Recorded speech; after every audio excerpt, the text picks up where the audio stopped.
Weekly quart of oil here going in the old Ford. This V8 likes oil. I don't know what it is.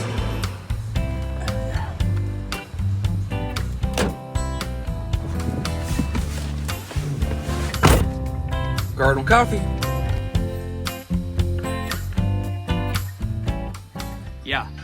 Yeah, we actually didn't know. That's why we called you. Yeah. Oh, okay. Okay, yeah. You can't ever get away on vacation for spring break, Jamie. Yeah. Holy moly, yeah, good story, right? Man, there's some crazy, like, military jet just, like, flew right over top of our thing. The whole place was going to blow up. Yeah. Anyway, yeah, okay, yeah, I think y'all got it figured out now, right? Oh, yeah, we got it. Crystal Yeah, I can clear. go over it again if you want. We No, got we're lots good. of information. We're We're good. good. All right, man. Okay. Thanks. Yeah. All right, you're welcome. Yeah, peace. We are back on site again, and today we're going to do our tongue and groove ceilings. And if you missed it in a previous video, we installed these really nice LP Smartside expert finish panels for the porch ceilings. And that wasn't what was in our spec sheet for the contract because I didn't look at it.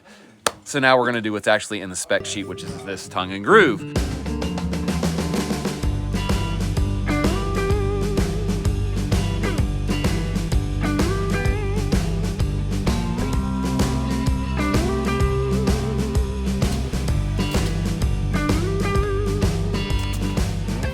Ray's putting this fast cap thing to the test right here. Where'd you even get that chisel? That Ray, means the just only don't- one who would have a chisel. Ray, Oh. don't let that fall and like hit you in the shin because that's pretty darn Yeah. sharp. This thing's about as old as he is. I mean, young as he As is. young as he Yeah, is. Yeah. Seriously though, if that falls off of there and like lands on your foot, Yeah. it'll go right through your foot. But that, man, Not look with at these that. steel toes. Yeah, but it's pretty sharp actually.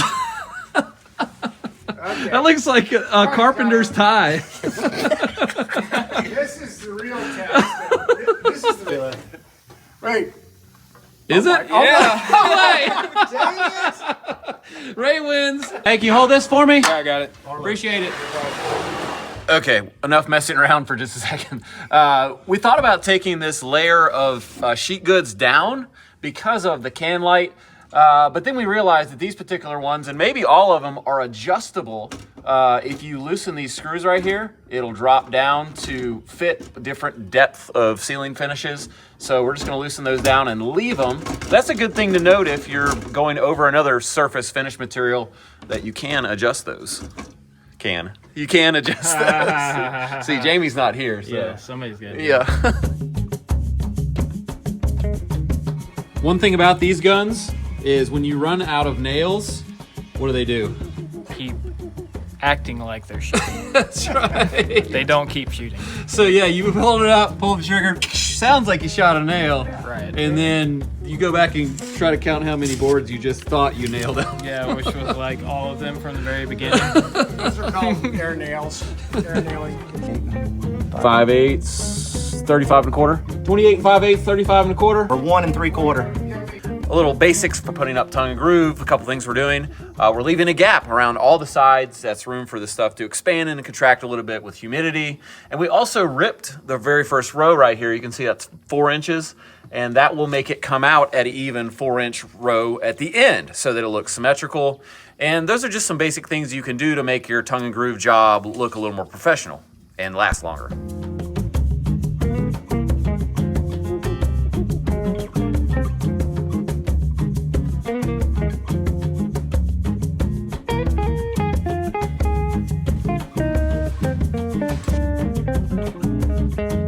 We were working on our tongue and groove up there, and Arlo noticed something crazy here. This deck board has completely separated way more than the spacing that we did it. Yeah, it's like we're trying to figure out. I think it's the blocking. What, shrunk underneath? Maybe. So we use some pressure treated blocking under here. You can see it. Where is it? Right there.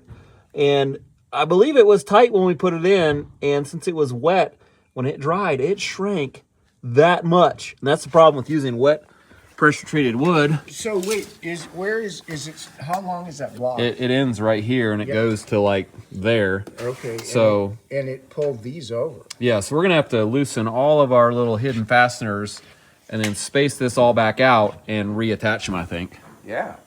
Which is kind of a pain, but can't use non-pressure treated in this situation. It's interesting because you look at, I mean, I'm looking straight through there and then everything's good. And then Good. You can tell it shrunk up right here because these don't line up with the other two. Yeah, let's see if I can see that. It probably, Yeah, it did. It pulled them all back.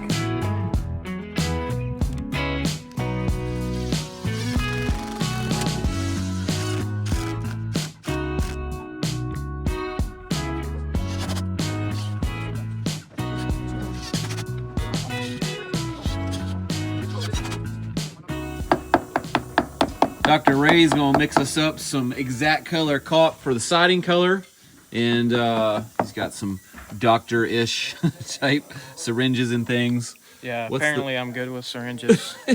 Oh, that's right, you're diabetic. Yeah. Yeah, that's a good joke. That's a diabetic joke. Ha. Hey, you know, there's not many you can say. Right.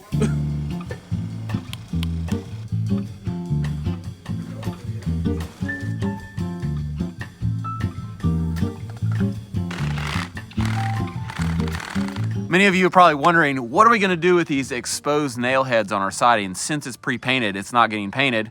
Well, we've got the one blotter bottle you've seen, and we've got a new one today, the micro blotter bottle, and it's meant just for the nail heads. Let's try it out.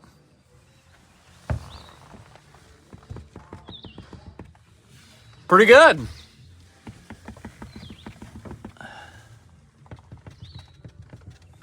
So, Ray, what are you doing for about the next 5 hours, bud? There you go. Guess I'm doing that. Have fun. It looks good, though. It looks all finished up now, once you're done with it.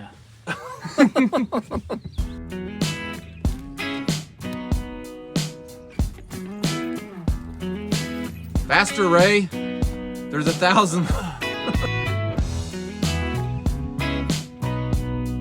There's something about doing this that was very oddly satisfying, I'll say. You can do that. I have no clue. It's April. Who are you? It's April. It's cold. Like maybe a bunch of kids. I'm here with Mr. Cochran and Tony. They're doing the septic. And how far is he going to dig this down? 660 feet. 660 feet through the woods to get to where the drain lines are. From here, I guess, is you'll dig to it with a machine to there, and then It's all together about 700 feet. wow. Tony, man. That's the machine. Yeah, he That is the machine. No, there's been a lot of people talking about Tony being the man. That's some hard work. Like if you've never dug through roots, that's work. So if you're wondering why they're not going to dig this with a machine just up this road, which would be easier, you have to be 10 feet off of the water line, which is rock. also in the road, and the road's 10 foot wide, maybe. So Yeah, plus the power line in the road, plus the it's solid rock. solid rock. Yeah. And you know, if you hit a power or a water line, That would be a no-no. that's a big problem. So Yeah, this is the best option. it's about the only option. Yeah. It's tough in the mountains to get stuff in. I mean, it's so steep. There's nowhere good. I mean, they approved it 700 feet down the mountain is where they approved it. So you might be wondering how they do it in cities if you can't have a sewer line closer than 10 feet to a water line. And the answer is you use, Ductile iron. You can cross water lines. You can put it beside of it. You can cross over it, but it's expensive. like, how much is a 20-foot stick? 20-foot stick of ductile iron, 6 inches right now is about $1,400 to $1,800. Okay. And we need 600 feet. 660 feet of it. So let's do some math. That's a lot. That's It's a lot of money. That's all the math we need to do. It's Tony's cheaper. Yeah, it's cheaper to dig it through the woods than to buy ductile iron and go right next to this water line up the road. Yeah. Tony's a lot cheaper. Yeah. Tony, you need to raise your prices, I hear. Yeah. We've been trying to follow up with our tools a little better, so I hope you guys are enjoying that. Let me know in the comments if it is something you do enjoy. We got this Flex rear handled saw the other day, and I've actually been using it. The things I like are that the line of sight to the blade due to the position of this handle being low and behind the saw is better. And this is a left blade versus a right blade, which is what I'm actually used to because I used to use only corded saws, and that's all the corded saws I ever used were right blade. So I'm actually surprised that I like this so much, but there's something about the rear handle that gives you really nice steering and gives you really nice line of sight to the blade. It's a little heavier is the only downer I would say, but the cutting speed is the other thing. So we're gonna do, this is 6,200 RPM. let's listen to this saw and then this saw. So it has a super fast blade speed, which lets you kind of rip through material faster. And some other features we found that were kind of nice are this angle stop, gives you a positive stop at say 45, 50, and 22.5. That's nice. The dust port I haven't used yet.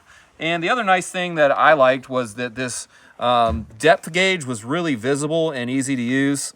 On this other saw, it's kind of hidden behind the handle right here. So that was nice. So overall, I'm shocked how much I like this, considering it's a different handle location, a different side for the blade, and it's a little heavier, but I kind of feel like Larry Hahn a little bit. I always wondered why he did like the tip in, but with the rear handle, the tip in feels really comfortable. So overall, I really like it. I think this tool, if you go buy it like a pre-order, it's $250, just the tool, and I don't know how much the battery is if you're interested. As far as the batteries go, we were using an 8 amp hour on the right bladed saw, and we got a 10 amp hour stacked lithium for this saw, and they are interchangeable, and this saw seemed to have the same RPM, just using the regular 8 amp hour battery that came off of this saw, just if you're wondering. And Ray noticed this does have a nice self-eject. It pops, so you don't have to struggle. Keeping the struggle to a minimum is one of my favorite things. It's so hard sometimes. Is this one hard to get off of there? Yeah, that one's a little more tricky if you have girly hands. Watch this. Watch this. Raw! Throws it off the mountain. Jerk.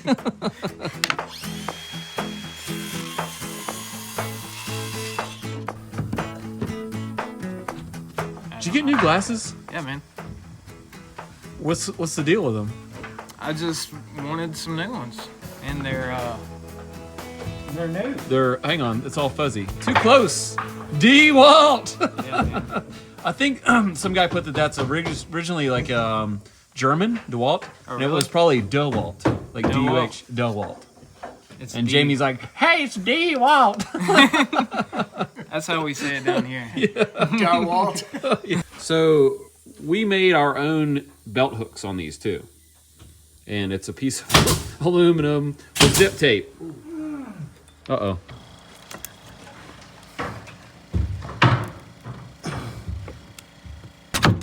Nice. Tooth extraction complete.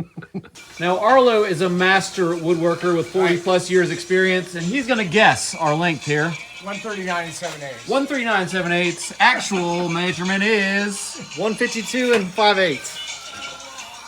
Ooh, that was really close. 137 3/4. Oh, And that was, What did he say? 139. It was like an inch off. No, I said 139 7/8. I was like 2 inches off of that. Okay. But I just knew that because it was a full board, and then I knew Oh, I got he knew. Oh, okay. He's like freaking counting cards over here. Take him anywhere. Okay, Arlo. This one, no cheating. What do you think it is? 73 and a half. 7.3, 1/2. Actual. Oh, dude, I think it's really close. Uh-oh. Oh, it's like, We're going to the casino. Oh, he's a half inch off. 73 3/4. Cut. no way. Yeah, that was really good. You didn't know on that one, I though. didn't know. Okay. I was pulling off my gap already. Oh, 74 then. He was already pulling the gap. Okay, 74. Yeah, you're way off. Okay. All right. You son Yeah.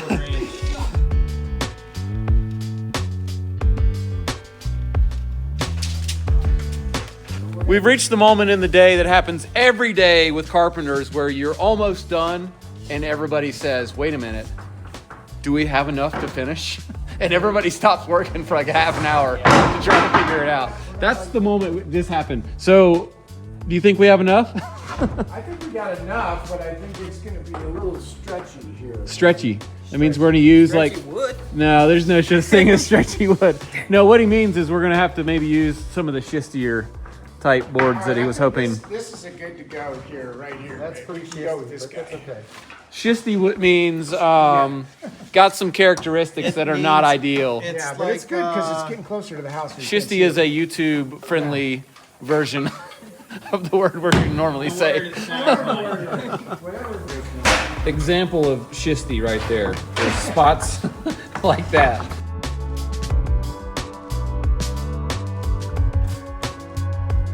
We've had several of these nails do this number where they shoot in, then come back out.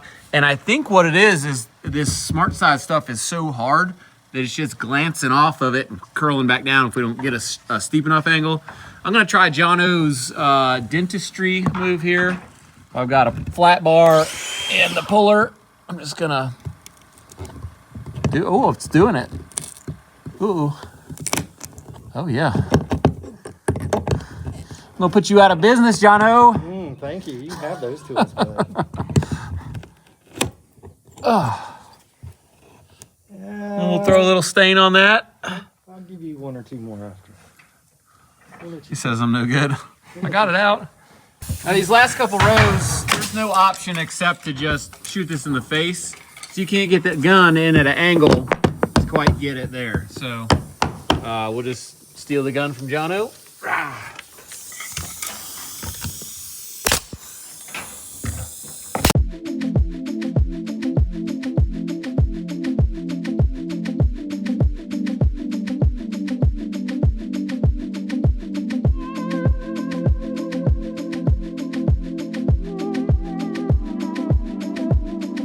Here's a look at our trim that we've got ripped up to finish the edges of our porch ceiling. And we just ripped that out of the material that's left over for the ceiling. That way it matches perfectly. I don't know how most people do this, but that's how we do it. And then Ray's staining up the edges and we're gonna shoot it on.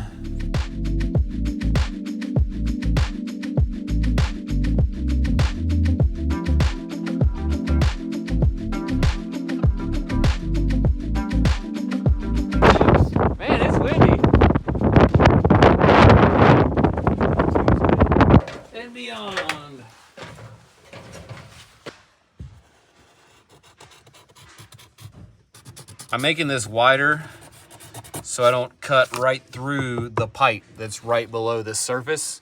And that goes down to the over the range hood. It's a 6-inch round duct and then it terminates with this guy on the roof. And so we're gonna get that sort of just temporarily mounted so when the roofer shows up, he doesn't just roof right over this and then we have to hack it back into the shingles, which I think would be worse. So here we go. I did locate this with a screw from below the roof deck. That's a good way to do it. So I'm just gonna do that. And I hate to do this, but I think I don't have a drill bit on me, do I? You can plunge cut. You don't have a plunge cut With a jigsaw? You don't know how to do that. Well, I would imagine it's something like this, right? Exactly. All right, well, plunging with a jigsaw.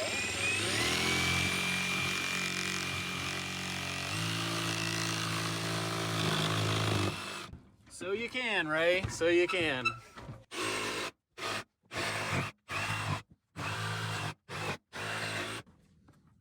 Skylight.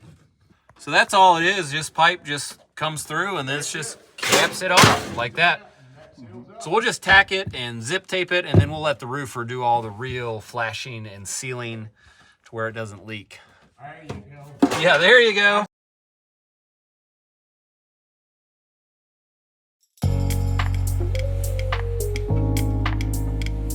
We've reached the end of our video and here's where we stand on this project, is that we're done with everything there is to do, that we can do with what we have. We don't have the windows, you can see in the background here, we've boarded them up. And so now we have the roofer on call because all of the siding above the roof is now done. He can go on that. As soon as that's done, they can insulate. And as soon as that's done, they can do the drywall. So we may have to find some other projects or something to work on for a couple weeks. What do you think about that? Sounds fun. That was his lying face. We might even help the drywall guys, like hang the drywall, which we usually don't do. Never. Just to kind of keep busy. So the reason we're not jumping to our next project is because there's a certain order of things, just like everything. We don't have the septic approval for that property yet, so we can't get a building permit for that house. And we don't want to get it tied into some project that's going to take us months and then we can't get back here. So it's kind of a weird situation, but that's where we're at and we're just going to work it out as we go. I'm telling you, you do not want to get in the mud in this place. Really? Yeah. It requires more perfection than you realize. Huh. I'm telling you, man. I've done it. Okay. Words of wisdom from Ray.